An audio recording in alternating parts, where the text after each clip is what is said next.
Welcome back to my channel. And today, i-review natin and gagawa ko ng swatches with this. Ito yung mga creamy matte lip stain ng Sansan. I got 5 shades dito. And ganito yung packaging. Creamy matte lip stain. This is very similar dito sa Maybelline na ano tawag dito? Maybelline Vivid Matte Liquid. Ito. Similar sila, diba ganyan? Ang pinagkaiba nila is ito, Vivid Matte, and ito Creamy Matte. So, let's see. Ito kasi, hindi siya actually full matte nung pag ginagamit ko siya. Kailangan ko pa siya i-blot ng tissue at saka with powder pa para mag-mattify. Pero let's see kung ito ba talaga, magmamatte pa talaga siya. Nga pala, this is 180 pesos sa mga Sansan HBC outlet. So, let's see. This is in the shade Powers Purple.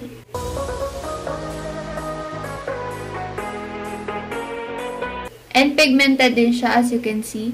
Isang swipe pa lang yan. See? Isang swipe pa lang, pigmented na.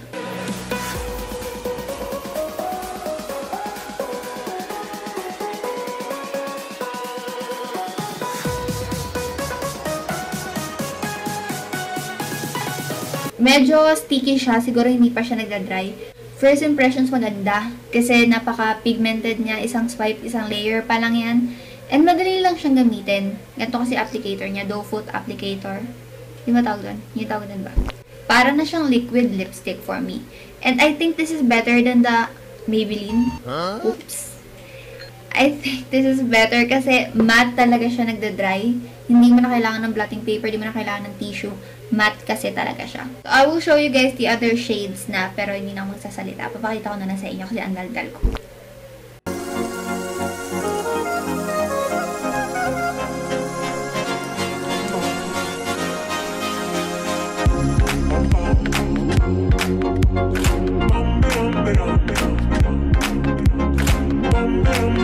And nga pala, meron siyang amoy.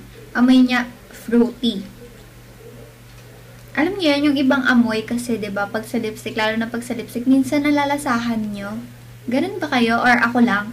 Ganun kasi, pag naglalagay ako ng lipstick, tas may scent, madalas nalalasahan ko yung scent. Parang, ang weird. Pero ganun kasi na-feel ko. So, may scent siya. And pag ina-apply siya, smooth niya lang i-apply.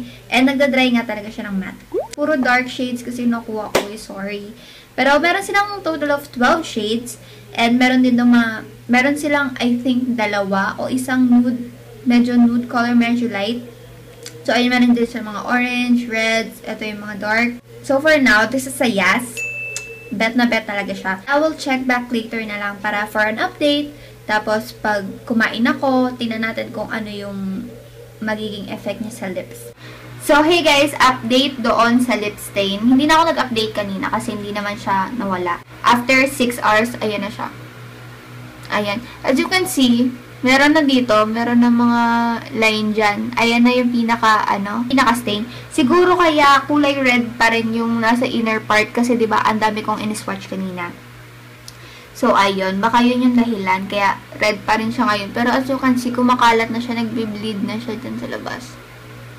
Ayan. Kumain na rin ako ng dinner. Marami-rami na rin ako nakain, mga best. Kumain pa ako ng watermelon. And yung watermelon, ang messy niya kainin. Tapos, ang watery.